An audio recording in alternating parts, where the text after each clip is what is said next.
ዛሬ ምክር ለሴቶች ለእህቶች ነው። እንግዲህ በስደት ላይ ያለን እህቶች እንደዚህ አንዳንድ ነገሮችን መግዛት አለባችሁ። የቻላችሁ ማለት ነው።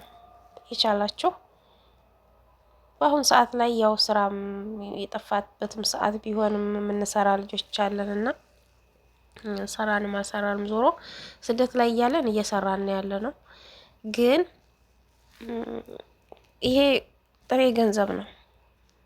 ላይ በጣም ጥሬ ገንዘብ ማለት ነው። መመክራችሁ ነገር አንዳንድ ነገሮችን እንደዚህ እያማለጥን መግዛት ጨርሰን ዝም ብለን ያገኘነውን ወደ ሀገር መላክ ለቤተሰብም ሆነ ሀገርም ላይ የምንሰራው ነገር ካለ ያንን ብቻ መስራት ሳይሆን አንዳንድ ጌጦችን እንደዚህ ወርቅ ነው ይሄ የምታው ማለት ነው። አርቲ እንዳይመስላችሁ ይሄ ወርቅ ነው። ጥርት ያለ ወርቅ ነው። ወርቅ ስትገዙ ደግሞ ባህሬን ወይም ዱባይ ወይም ባህሬን የሆነን ወርቅ ነው መግዛት ያለባችሁ ጠይቃችሁ ማለት ነው።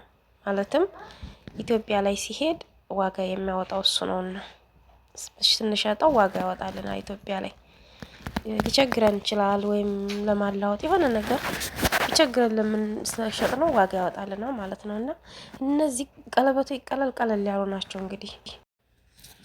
ስለዚህ ምን ያህል ይወስዱ መሰላችሁ? የጣት ቀለበቶች ብዙ ብር አይወስዱም።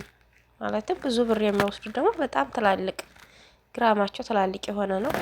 ትላልቅ ግራም ደግሞ ለጌጥ ሳይሆን ገንዘብ ለመያዝ እንጂ ለጌጥነቱ በጣም አያምርም ማለት ነው። እነዚህ ግን ቀለል አነስ ያሉት ቀለበቶች ያምራሉ እጅ ላይ ሲለበሱ በጣም ያማምራሉ። የወጣቶች ናቸው ማለት ነው። ለእናቶች ደግሞ ይሄ ረጃጅሙ ትልልቅየው ለእናቶች ነው። ስለዚህ ይሄን እየገዛችሁ አጊጠንበት እስካለን ድረስ አጊጠንበት እስከፈለገን ድረስ አጊጠንበት በኋላ ላይ ብንሸጠው ዋጋውን ይዞት አይሞትም ጨምሮ እንጂ አሁን ሰዓት ላይ ግራም 360 ብር 350 40 330 20 ብቻ 300 አለቀቀም ማለት ነው። ስለዚህ ይወጣል ይወርዳል ይወጣል ይወርዳል።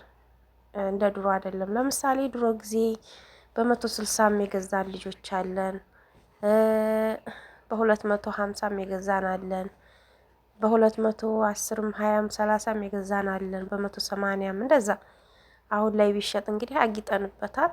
አሁን ወስጄ ልሽጥ ብር እኔ ድሮ የገዛሁትን በቃ እጥፍ ጨምሬ ነው የምሸጠው ማለት ነው። ለምሳሌ 160 የገዛሁት አሁን ልሽጥ ብል ግማሽ ትርፋለኝ በ300 ምናምን ሲሸጥ ማለት ነው። ገባችሁ?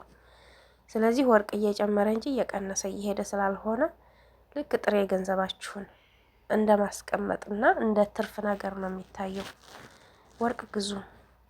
የምመክራችሁ ደግሞ ለምሳሌ 2000 ብር የምትሰሩ ልጆች ካላችሁ ከወሩ ላይ ከሁለት ወሩ ላይ አማልጣችሁ 600 700 ሪያል 2 ግራም 3 ግራም ለጣት ቀለበት ብትገዙ ለእናንተ ይጠቅማችኋል። ለጌጣችሁ ምርጥ ነው። ገንዘባችሁን የሚይዝላችኋል ማለት ነው። እንደዚህ ደግሞ ቆይታችሁ ደግሞ 1500 ብንሰራ ራሱ ጨርሰን ለቤተሰብ ወይም ሀገር የምንሰራው ነገር ጨርሰን ከምንልክ ልክ 100 ብር የሆነች እቃ ላይ ብናስቀምጣት እንደዚያ 100 ብር ብናስቀምጥ በ500 ብር ቋሚ ስራ ያለን ማለት ነው። 500 ሪያል ይጠራቀምልን አልገባችሁ? 600 ሪያል 700 ሪያል እያለ ትሄዳለች ከብዛት በዚያች እንደዚያ አንድ ቀለል ያለች የጣት ቀለበት እንገዛለን ማለት ነው። እንዲህ እያለ ይጠራቀምልናል። ዘዴ ፍጠሩ እሺ። ይህን እንደ ዘዴ ቆጥሬው ነው ማለት ነው። እንደዛ ነው እኔ የማስበው። ቋሚ ስራ ያለን ልጆች ቋሚ ስራ የሌለን እንኳን ብዙም አይደለም እንግዲህ ቋሚ ስራ ይስጠን ኢንሻአላህ። እና ያን ያህልም ለመጨነቅ ምናምን ሳይሆን ገንዘባችንን ይዞልን እንዲቀመጥ ጥሬ ገንዘብ ነው። ሀገር ላይ ብንሄድ ሸጠን ብዙዎቹ ልጆች ደግሞ ሀገር ከገቡ በኋላ እንደው ኮተት ይዛችሁ ከመመጡ ወርቅ ይዛችሁ ነው የሚሉት። የውጭን ወርቅ ስትገዙ የዱባይ ወይም ባህሬን ብላችሁ አጋጣሚ ብትገዙ በቃ ጥርት ያለ ወርቅ ነው። ደስ የሚል ወርቅ ማለት ነው። እሱን ነው መግዛት ያለባችሁ።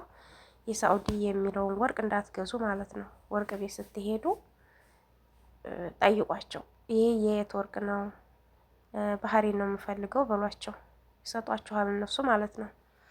ካራቱ 21 ካራት ብላችሁ መግዛት አለባችሁ። ዋጋ የሚያወጣውም ኢትዮጵያ ላይ ስትሄዱ ያ ነው። የሳውዲ ወርቅ ደግሞ ገለባ ነው፣ ብልጭልጭ ነው፣ ገለባ ነው፣ በጣም ስስ ነገር ነው። ስለዚህ ያንን መግዛት አለባችሁ ነው የምለው። እሺ